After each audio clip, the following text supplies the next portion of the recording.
All rise. Oui, vous l'avez.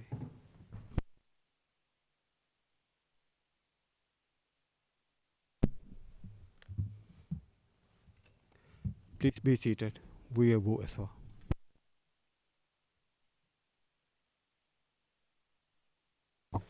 Voilà. Good afternoon. Maître La Rochelle, floor is yours. Merci, Monsieur le Président. Thank you, Your Honor. Monsieur le Président, Madame, Monsieur les juges, Your Honors, we are here for a confirmation hearing. My comprehension of what a confirmation hearing is that it has a very low threshold. It's like a drawing test. Can the prosecutor draw Mr. Mokom and a crime under the statute? If you can do that, let's go see what that picture is worth. But can you do it, please, on the same page? You cannot draw Mr. Mokom on one page and then draw crimes with horrible, bloody pictures, satellite imagery, and come before you and ask to confirm that. That has to be rejected. The case theory of the prosecutor, Your Honors, is a bit like a butterfly. When Mr. Mokom was arrested, he was arrested for having committed crimes. He was arrested for having enrolled child soldiers. This is all out of the window. You have heard now where the butterfly of the prosecutor stands as we speak today in the last minutes of their submissions. Foreseeable consequences. This is where we are standing as we speak today. Foreseeable consequences of crime committed by whom? Crimes committed by the Balaka, and now they add, with the insight of exculpatory evidence, in large part. That's where we are today. And I intend to demonstrate to you over the course of the next few hours that even that is not true. That Mr. Mokom should be released and that no charges against him can be confirmed. Over the course of my submissions, I will first talk about the anti-Balaka. Who are they? What's their plan? What did they do? I will talk about their walk from Gobere to Bangui. I will then talk about the attack on Bangui, and of course the attack on Bosangoa, the two major crime scenes to which the prosecutor has now narrowed its drawing. I will then talk about the return of Mokom to Bangui on February 2014. After me, you will hear my colleague Kate Gibson, because we have to speak about the law at some point, and she claims she has understood one or two things about the prosecutor's theory and the legal ground for it, and she will address you about that. She will try to catch the prosecutor's butterfly. Who are the anti-Balaka? Two persons I already mentioned. General Angelo and General Lebene. Witness P884 at car OTP 2072 1814 speaks of Lebene, 12 puissance, a butcher from Bokangolo. The Seleka arrived in his zone. They asked him for money. He did not have any. They took his wife. They took his two kids. They put them in a hut. And they told him, pay us, or we will burn them. He said, I told you, I don't have money.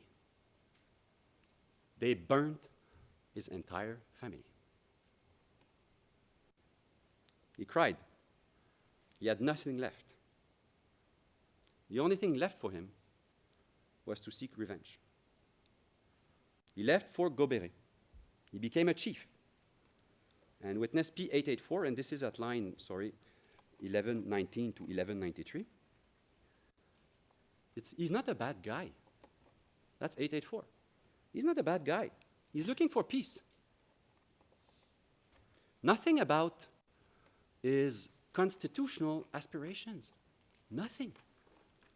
Did he want Bozizé back? Did he care about having Bozizé back? I don't think so. General Angelo, we hear from him at car OTP 00000911. Witness P1521. He comes from the village of Ndumbu. When the Seleka arrived, 2 members of his family were killed on the road to Buka. At the funeral, there was a gathering. The Seleka came and killed more people. At that moment, he stole a weapon from one of the Seleka and ran into the bush. They did not manage to capture him. They went back to the village and killed 2 more members of his family. He runs away to Batangafo. This is at page 37, line 22, to page 38, line 13.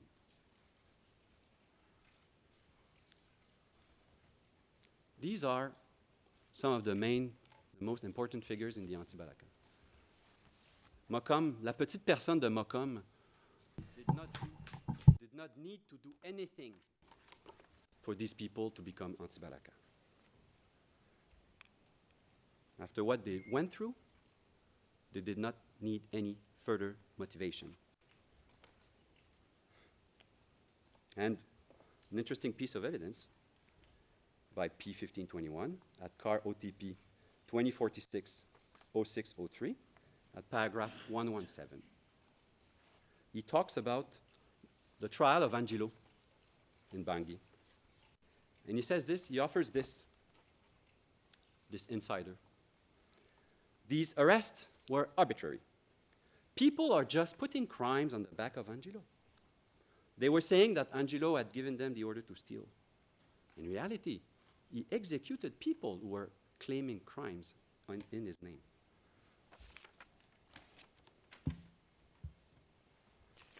Who else? Who are the Anti-Balaka? Who is this movement that the prosecutor is trying to diabolize today? Witness P446. He says this at car OTP 2118-6278. The Sudanese. It's at line 207 to 213 and 216 to 227. The Sudanese, the Chadians, they came. They raped our mothers. They raped our sisters. They harmed the whole population. The youth of the Central African Republic rose like a single man. They organized themselves in autodefense to defend their country. And he says, I ran to Zongo to save and preserve what was remaining of my soul. We must save our country. Who are the Anti-Balaka? Women, men, children. Maybe the orphans of that village of Zaire, which was raised by the Seleka, who had no parents anymore. Muslims, Christians, young people, old people, leaders, displaced people, vengeful people, ex-soldiers, bandits, sorcerers, marabout, as they call them. It's everyone. It's dozens, if not hundreds, at some point, of thousands of people standing up. And we are alleged to coordinate that. It's the soul of the Central African Republic that the prosecutor is calling a criminal plan today, which is put on trial by the prosecution. There's no structure. There's no leaders. One witness says, the guy with the gun is the leader. There's no clear chain of command. And they have fluid and changing membership. As they go, as they fight, as they get far away from their villages, the membership changes. This is at CAR OTP 00091900001, page 15 to 17, by witness P876. He says this: the name of Antibalaka was adopted by everyone.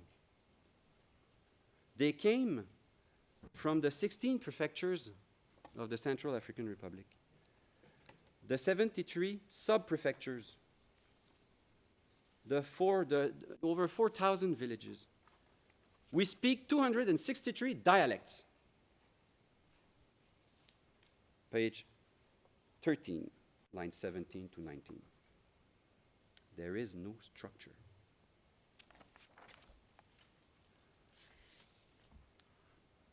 That witness says that it started when a group called Antibalaka had an important victory in Buka.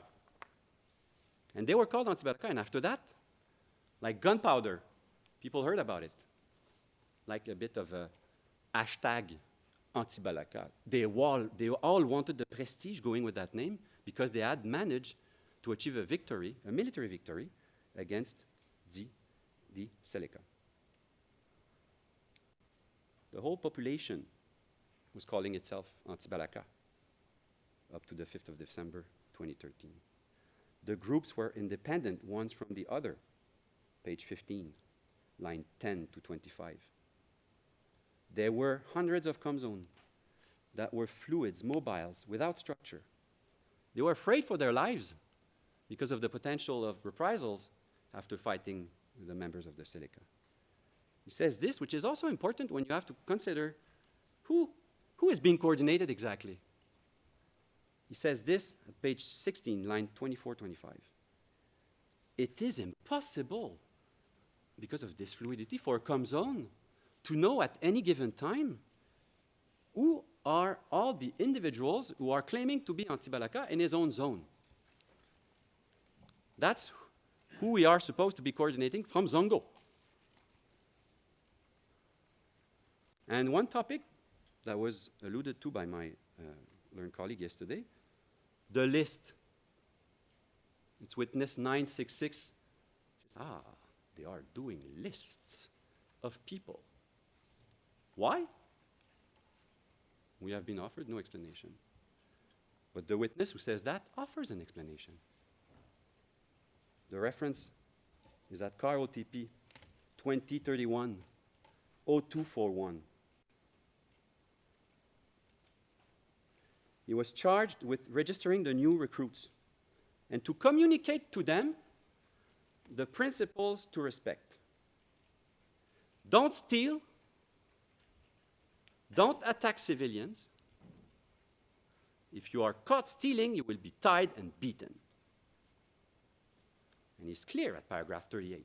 If you want to join the Antibalaka, we will register your name and you will have to abide by these rules.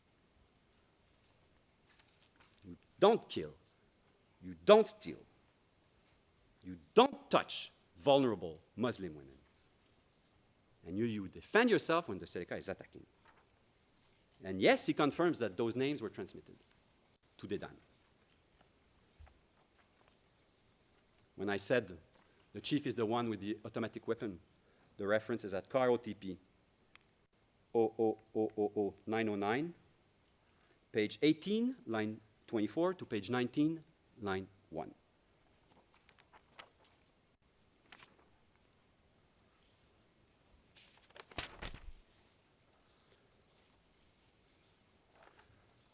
Witness P889. during his testimony. It's car OTP 0000942. He says this: there was no political project. Witness P1521 at car OTP 0000911, audience of the 2nd of December 2021, page 67, line 20 to page 70, line 1. There is no structure. People follow the local chief from their village, and they could change as they were moving around. There's no hierarchy. There's nobody over the chief with that weapon until they put together a coordination to prepare Brazzaville, the peace talks of Brazzaville. Otherwise, the kids were depending from their parents.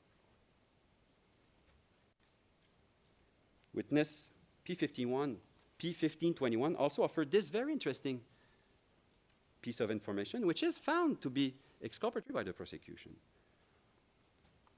At page 70, line 20 to 24. What? He says, a witness told you that Angelo was acting under the authority of someone? That is a lie. I was with Angelo. He would not listen to anyone. We cannot coordinate a person like that. So strike out from any crimes alleged against Mr. Mokom, those committed by Angelo. He refuses to be coordinated by Mokom or by anyone else. If we knew what were those crimes, we could do that, but we don't know.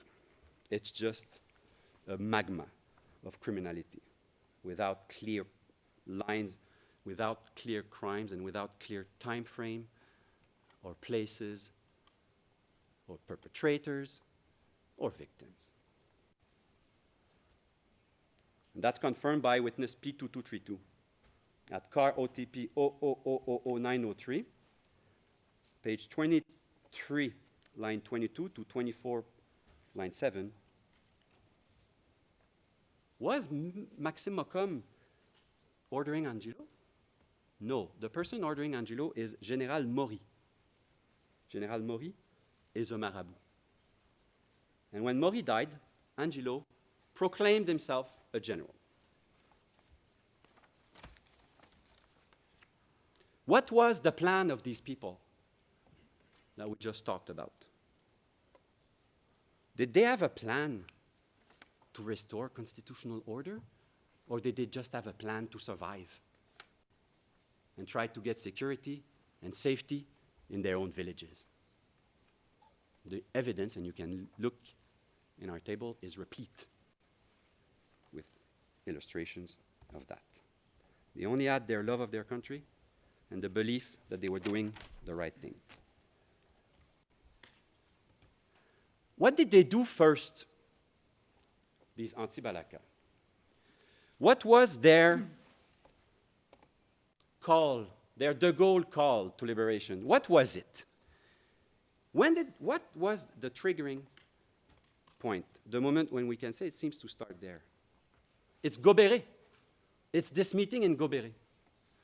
In this gorgeous and mysterious country that is the Central African Republic, they had a call for arms to go to Gobéré, where there was a ritual ceremony, and they received gris-gris to protect them against AK-47 bullets and axes. These gris-gris were giving them magical, mysterious powers that would allow them to liberate their country.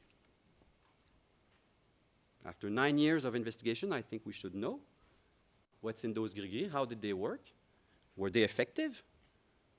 We know nothing.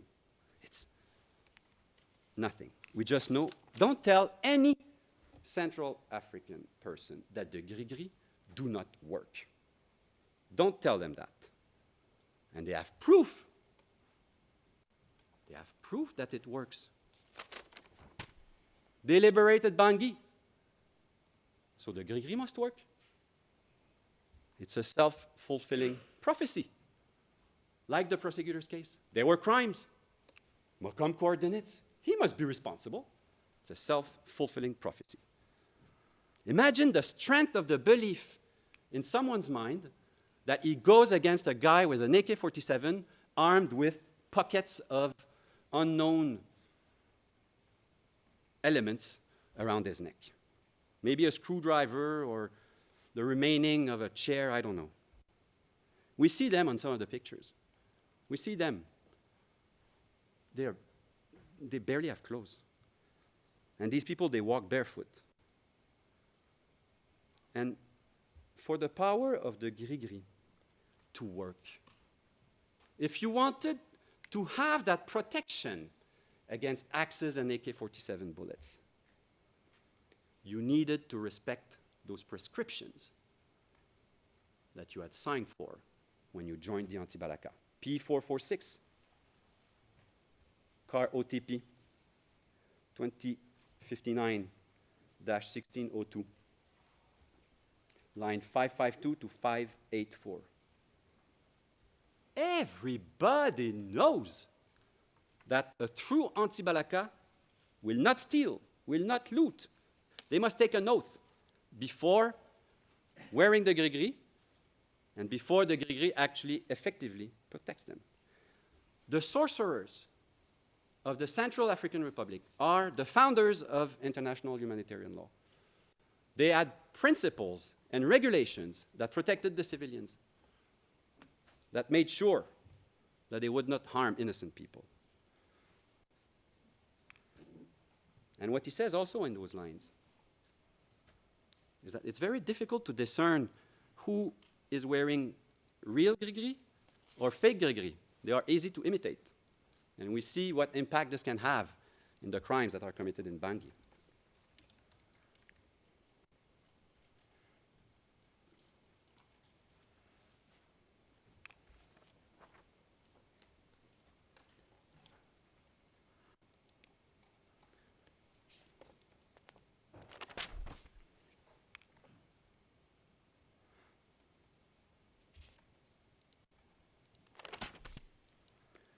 So these people, armed with their gris-gris and their what they could find, they went barefoot from their respective village, walking hundreds of kilometers, converging to Bangui. And when you read the evidence, this was no small endeavor. There were battles.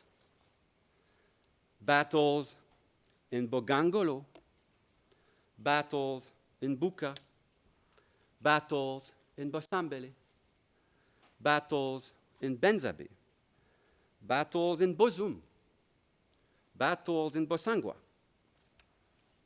Is there any place in this country that doesn't start with a B? Yes, there is. Njo. The Battle of Njo. And for that one, I will come to it a little later, but we will speak about the Battle of Njo because the prosecutor went a little fast on that one.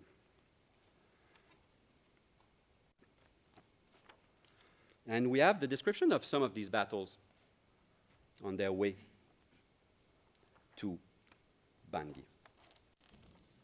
I want to read the evidence of witness P966 who was involved in some of these battles.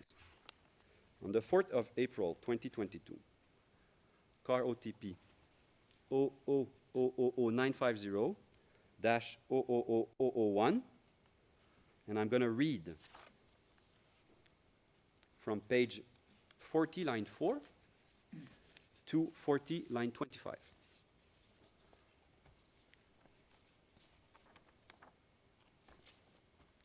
Question. Now, one last question, asked the prosecutor. This is the question. Concretely, we are not yet there. How do you know that there were, in fact, two Seleka groups on the two sides and that you were in fact stuck in the middle and you had to cross the river? How did you know that there were Selecas who were surrounding you, who were sandwiching you? Answer. Thank you. We had already battled with them in Bossangoa. Immediately after that, they called for reinforcements from Bozum. And these reinforcements had to attack us at Luam while we were crossing the Luam. When we were advancing, they were chasing us, and the reinforcements were coming from in front of us. And so, as a result of that, we were compelled to disperse inside the bushes. Those from Bossangoa were chasing us, while the reinforcements from Bozum were also coming, and therefore they sandwiched us. This is an examination in chief by a prosecution. And in my mind, it's a textbook example of why you should avoid and prohibit leading questions. Because listen to what is the question of the prosecutor after that, who maybe is not too happy about the level of coordination revealed by that spontaneous answer. So what is she going to try to do? Put the plan in the witness' head and the coordination. And she asks this: while you were advancing, did you receive information directly? That is, how it was possible for you to know that the Seleka had asked for reinforcements from the group in Bozum. That would have been correct. But then she adds, that prosecutor, did you have telephone communications at that time? Or how was it possible for you to receive this information? Leading question. You are suggesting to the witness that this thing was coordinated by telephone. But the witness resisted, Your Honor. And he said this, answer, at line 21. Well, what I'm telling you is not a lie. This is something that I experienced. When you are confronting a force in front of you, and you hear other forces coming from behind, you can feel the presence of these two forces. There were gunshots coming from in front of us and others coming from behind us. One did not need a telephone to have that information.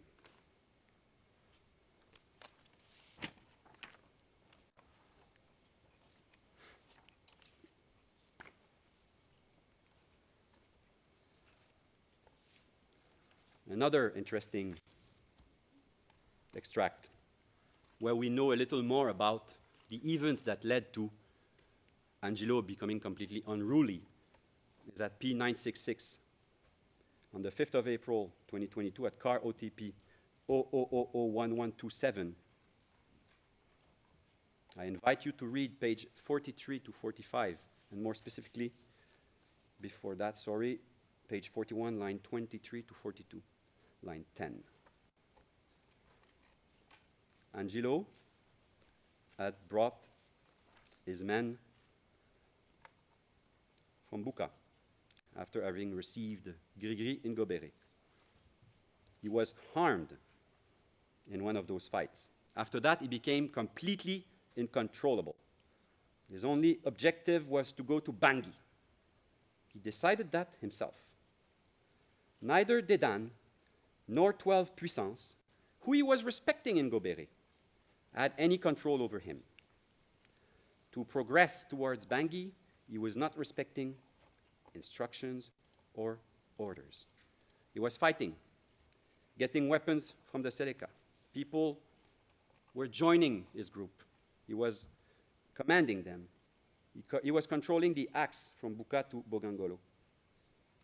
No one dared giving orders to Angelo. He took the command, he was giving orders, and he was feared.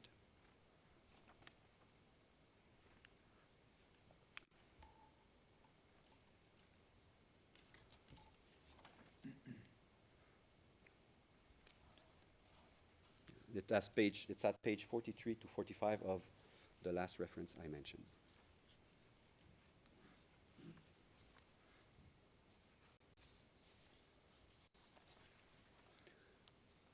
Witness P966 and is at car OTP 2031 0241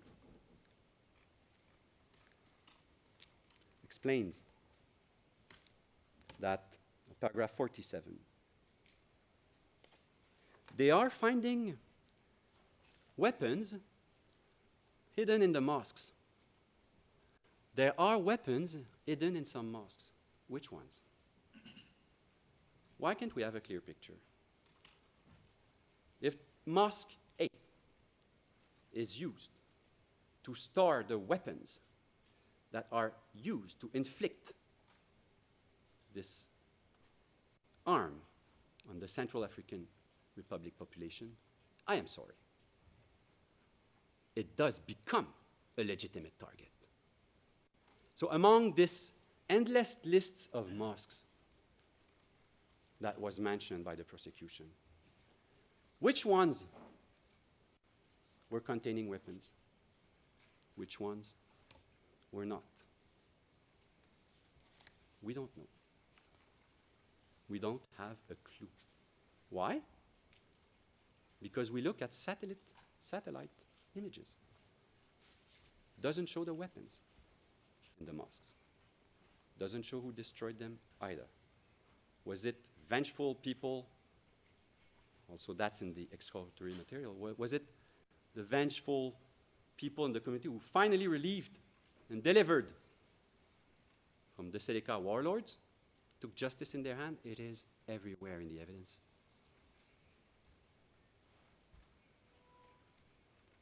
And we need, if I was on the prosecution side, then okay, so some mosques have weapons.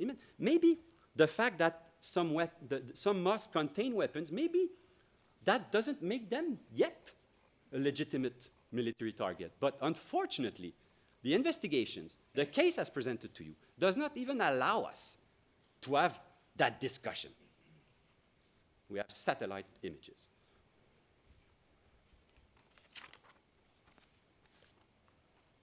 And we have these battles that are occurring everywhere. We just have like bits and pieces and sketchy information about, just as I said, their authors and who committed them. There is one of these battles that stands out, and that's the Battle of Njo. And Your Honors, to talk about this one, it's Battle of Njo is mentioned in box 150 of Annex C1 to the DCC. And I will need to go into a closed session briefly to discuss that one, please. Yes, Mr. Court Officer, kindly go on. We're going on in closed session. J'ai parlé combien de temps? 35 minutes. OK, là, tu me donnes.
We're back in open session, Mr. President. We're in open session. Please continue, Mr. Council. If we look, if we can project, if it's not too much of a problem, the newspaper article of 22nd of September 2013, which bears ERN number card D34 0000140-R01.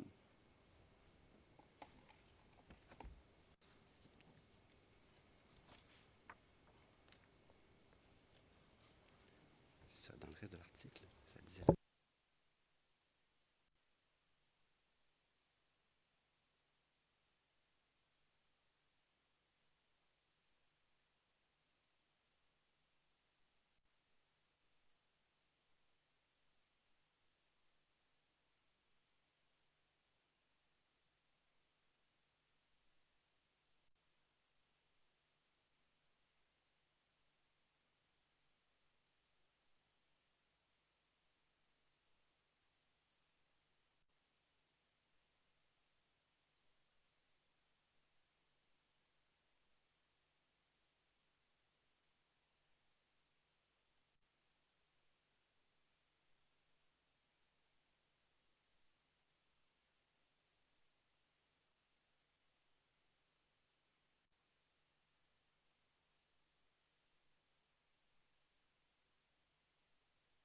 Newspaper article, It's for evidence which I one. gave the reference,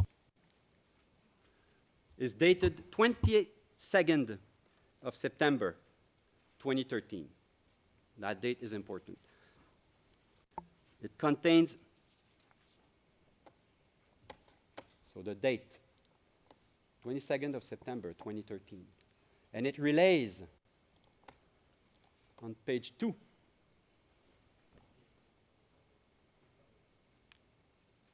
A picture. And what does that picture say? Des membres de la Seleka tombés dans l'embuscade. Seleka members have fallen We have an into article, a trap 22nd of September 2013, talking about the Battle of Njo. So the Battle of Njo has occurred a few days before the 22nd of September 2013. And the DCC, the Annex C1 to the DCC, at paragraph 35, mentions the incident of the pickup that was brought with victims to Bangui. It's a few days before the 5th of December. So these two events are not the same. Now, if we could project car OTP car OTP 00001168.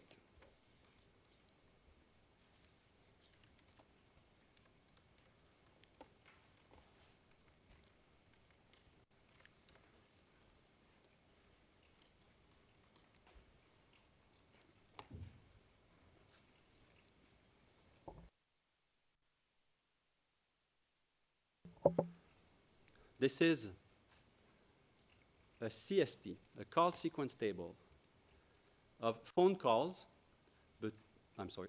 Hold on, we don't have it yet on the screen. Okay, Hold no, I'm on. just describing the document. Okay, just please continue. This is Here a we have it. CST that was communicated to us by the prosecution of the calls between Mokom and Dedan, who is alleged to be coordinating the maneuvers and everything during the Joe attack, Your Honors.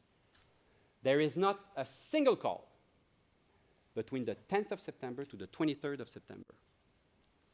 Not a single call. 2232 made this up. He invented that. And it's confirmed by the statement we have produced, the statement of witness D4, which is found at car D34, 0000101R01. He is a participant in the Njo attack. He confirms that it occurred in September. He confirms that there were no other attack at paragraph 17. He recognizes the pickup that they have managed to break from the Seleka. He confirms that they fought against Seleka soldiers at paragraph 11 and 12. He also says at paragraph 18, there is no network coverage in Joe. It's in the middle of nowhere. And he mentions a person who were present, and Dedan is not there. He's not mentioned. In a statement, he explains that he saw him a few days after that. So now you understand why we moved rather quickly through the Njo attack.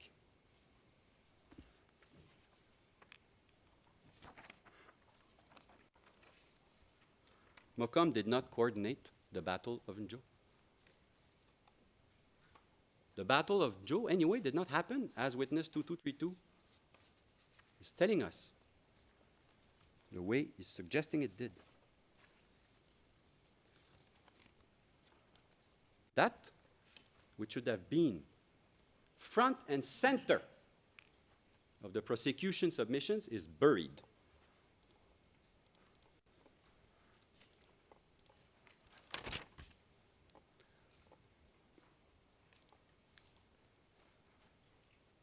So there is no concrete, tangible, precise evidence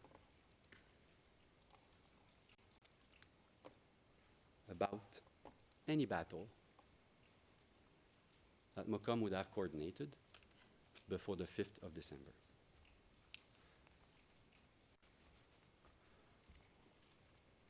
And I invite you to search. There is other references to the Battle of Njo in the evidence. There are priests and imams who ran into that battle by chance with accurate dates of when it happened, and you will see. It's on the 15th. I don't have these references with me, but I'm happy to provide them after the hearing.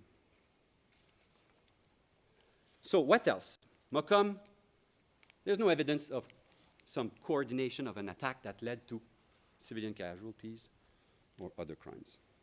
So what does the prosecutor tell you? Well, there's other contributions. There's other means through which he facilitated or implemented or he should have foreseen, or there's other ways we can draw Mokom's face on the same sheet as these crimes, they say. What else do we have? Money. The money. Here, unfortunately, there's not a single trace of a transaction. Not a single piece of paper, a Western Union receipt, a bill. Witness 2232 at paragraph 66 of his statement 2090-0561, he says, Mokom sold his house and got the money transferred to support the anti-Balaka. The sale of a house, is there a more easy thing to trace and to find? Go see the new owner. When did you acquire this house? Thank you. Who did you buy it from? How much did you pay? Cash or credit? Or did you transfer the money to Zongo in the Western Union counter?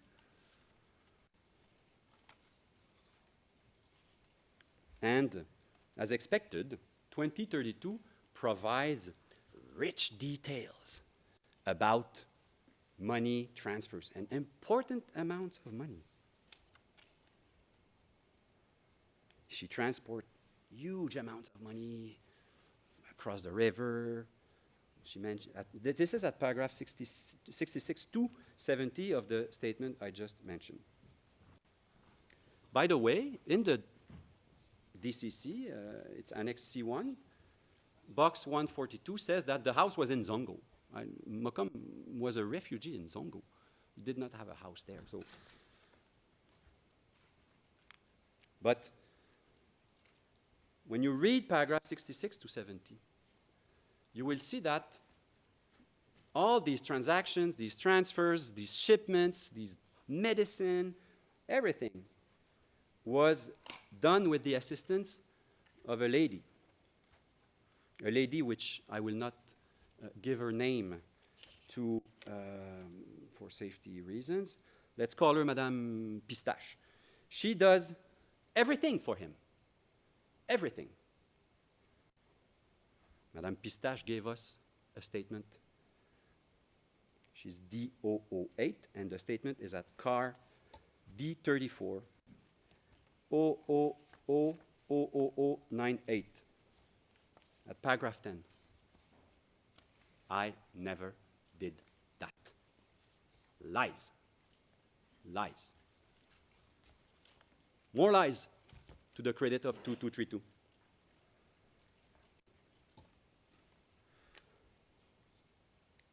And while we're on the topic of money, in the same statement, witness 2232 at paragraph 76, this is at page 0572 of the document, he gives this whole story about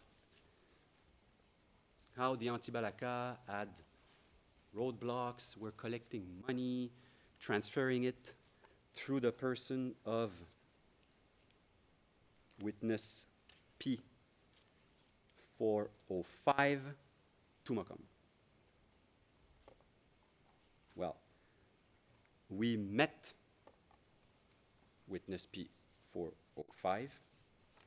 He gave us a statement at car D34 0000090, paragraph 96. Lies. More lies. This witness 2232 cannot be trusted. I know it's not the purpose of a confirmation hearing, but there are way too many problems and more to come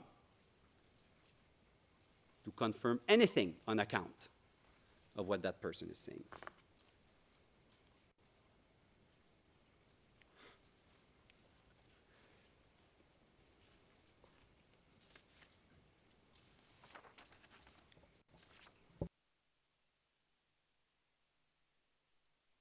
Mistake. It's paragraph 49. I said paragraph 96. Thank you, Madam. It's paragraph 49. My apologies.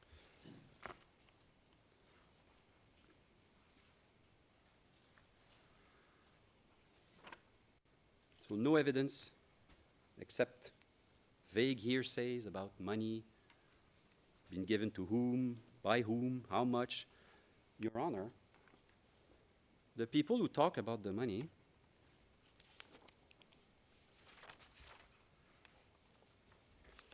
they mention that the money is transferred. I'm sorry. I'll give you those references. Witness 876 at car OTP 2046-0249. Sorry. The correct reference is 2046-0455 at lines 293 to 301. Witness 876 says Mokom was receiving money at the Western Union counter in Zongo. Whereas, according to witness P889,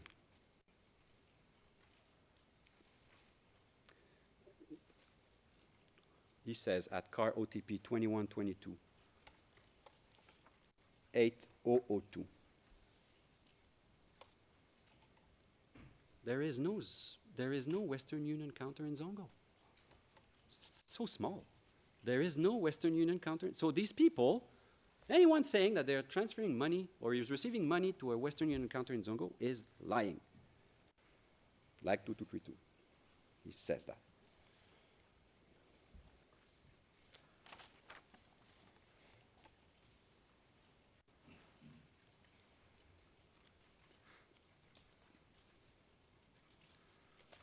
So money, I submit to you, even accepting, taking this evidence at its best, that this was used to buy artisanal ammunition. How many? Where? What? What comes on? An unruly one? One that committed crimes? One that destroyed a mosque with weapons in it or not? Two different sheets of paper. Okay, this is 2023, so we will talk of eventually Facebook, but for now, I want to talk about something which the prosecutor alluded to yesterday, and that's weapons. I want to talk about this shipment of weapons that was mentioned yesterday by the prosecution. Those weapons that were organized by Mokom. Between two individuals, they were collected in Bangui, and then those weapons were shipped out north to Bosangwa.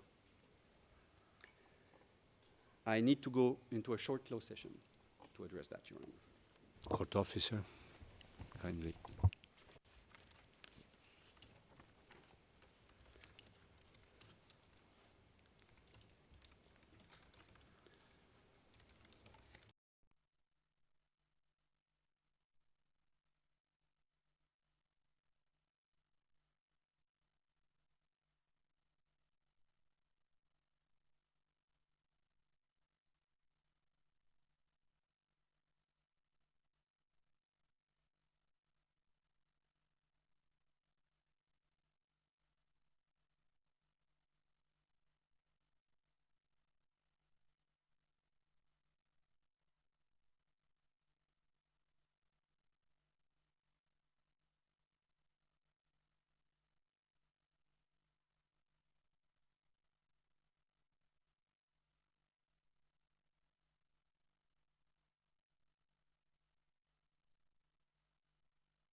We're back in open session, Mr. President.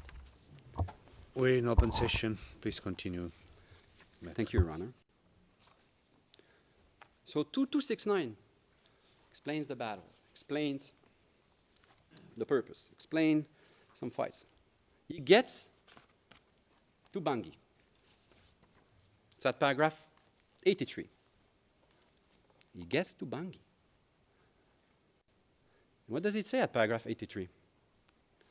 The Seleka were heavily armed. We only had hunting weapons and sticks. What? Where are the AK-47? They're gone. The grenades, the ammunitions, the DPK machine gun. He lost them in the ground. He lost them near Basambele or Buka or Bois. Or maybe he just forgot, since paragraph 68, that he was equipped with these weapons. But they're not with him in Bangui. They're gone.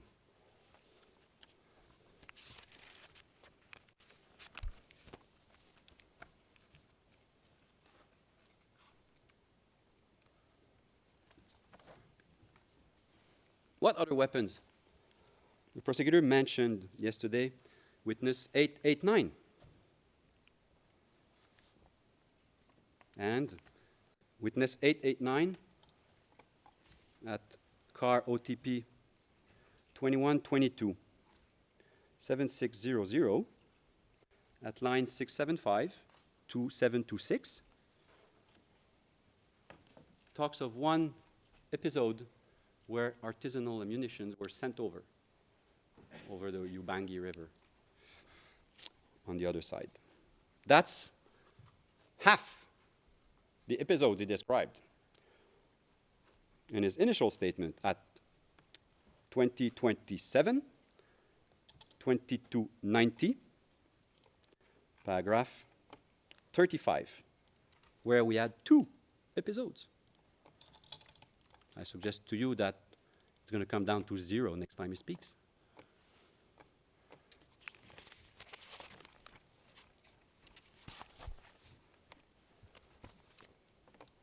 So, the money can't help you. The weapons can't help you. The coordination can't help you. What do we have left? Facebook. Facebook messages. Facebook activity. Facebook coordination. Facebook directions. Facebook incitement, maybe. Facebook. What are the messages saying exactly? We heard a few extracts from the prosecution yesterday. I can read you a few more, maybe to try to know and decipher what's happening. How does Mokom uses Facebook to direct and coordinate a vast criminal plan over the whole of the Central African Republic to commit horrible crimes? The first, all these Facebook extracts are at car OTP 2066-3003. At 3:15, when will you come to the border? It's on the 11th of November. So when? That's asking. That's not directing. That's not ordering. But even worse, and this is on 30, you will find it on 3015. It's on the 11th of November at 9 hours, 50 minutes and 40 seconds. OK, mais quand est-ce que vous allez descendre à la frontière? When will you come to the border? We are waiting for you. We are ready. 3020.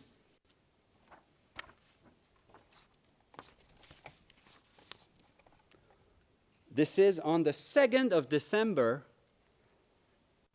2013, 3 days before the Bangui attack, Your Honor. Mokom says this to one person Bonjour mon petit, comment tu vas? Good morning, Junior. How are you? At 9:58, the other person answers. Bien, très joyeux par rapport à I'm l'avance. fine and very happy with the Des braves advance of the brave And Mokom anti-Balakas. answers.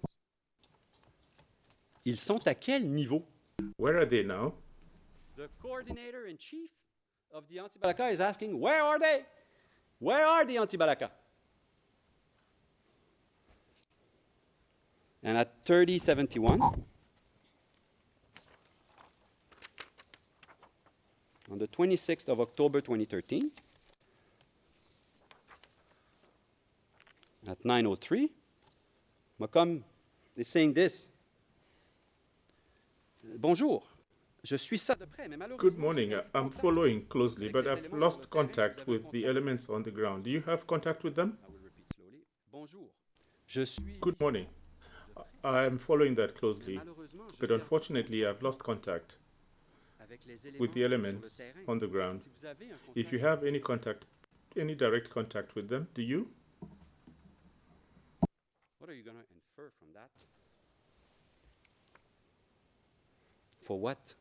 But link that. Link that. Try to link that to a crime. To the commission of a crime.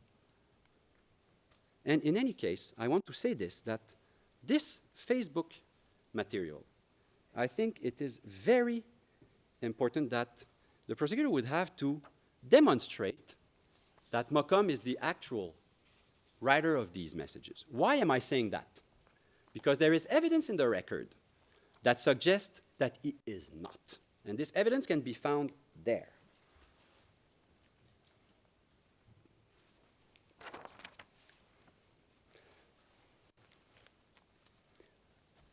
P2232 at car OTP 2100 2569. Maybe we go in closed session for that because I don't. Just briefly, Your Honor. Court officer, please.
We're back in open session, Mr. President. We're in open session. Thank you. Here, you may proceed. Facebook doesn't work either. We need something better. What do we have? Hundreds of thousands of phone calls. What do we have? Phone calls. The phone calls. They are summarized, some of them, in Annex C2 to the DCC. C2 does not mention a single crime, does not link a single phone calls. Links phone calls to the attack of Bangui, links phone calls to the attack of Bosangoa, but does not link a phone call to a crime. And if you look at C2, strangely enough, there is reference to the calls between Dedan and Mokom. They speak daily, if you believe that. Daily. And this amount of calls, is it evidence of coordination or disorganization? There is evidence that the network was not working properly. There is evidence that they were switching phones amongst themselves. But most strikingly, there is not evidence of the content of a single of these calls. Are they talking? There's 1.5 million people scattered around the countryside of the Central African Republic during that time frame. Some of these people are related. Some of their relatives are in the bush, lost, dead, injured. There's so much that can take place during these calls. The best evidence we have about this is, again, 2232. And we will have to go in closed session for that. Court officer, kindly proceed.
We're back in open session, Mr. President.